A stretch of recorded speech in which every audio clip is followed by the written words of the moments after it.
The Reserve Bank has kept interest rates on hold for now, but homeowners are bracing for a rise within the next couple of months. It's set to put another strain on household budgets already stretched by cost of living pressure. Treasurer Josh Frydenberg joins me now. Treasurer, Reserve Bank has changed its language around interest rates. Patience has been replaced with an indication it could start raising rates within months. Is that a worry for you? Well, what the Reserve Bank is reflecting is the higher than expected inflation, but they've also been cautious too in their language, Koch, and they did point out that household budgets remain in a strong position and that the economy is strengthening. What they want to see is inflation sustainably within that band that they set of 2 to 3%, and they want to see higher wages growth. So we'll wait for the Reserve Bank obviously to take their decisions as an independent board. What we have done as a federal government is laid out our economic plan for the future in the budget, which sees more investments in small business, more investments in skills and manufacturing, more investment in our regions.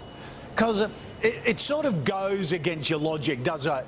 Everyone fears rises in interest rates, but the reason they're rising from these record low levels is the economy's looking pretty good. The Reserve Bank has said, hey, we want almost record low unemployment. We've almost got that. Inflation is a sign people are getting out and spending, but they also want wages growth as well, and that looks to be coming.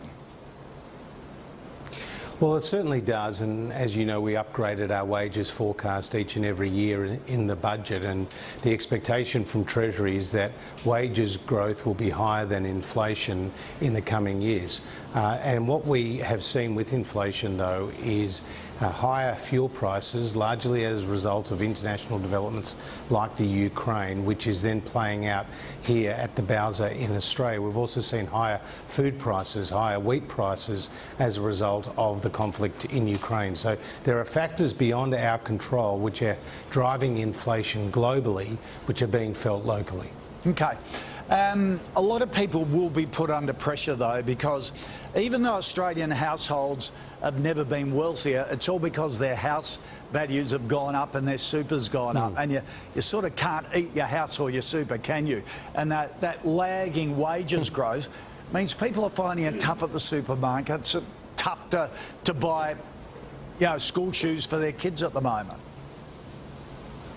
Well, that's why we announced in the budget more than $8 billion of cost of living relief, including halving the fuel excise. And I was in Perth yesterday, and petrol prices were $1.74 a litre, which was more than 22 cents lower than what it was going into budget night.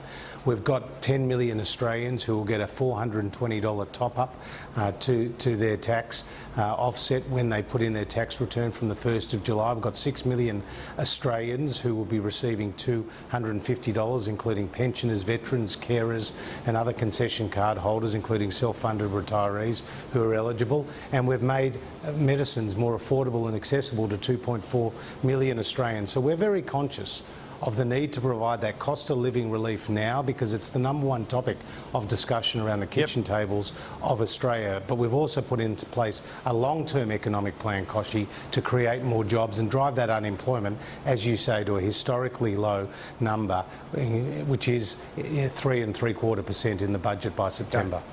All right, Treasurer, thanks for joining us. Here's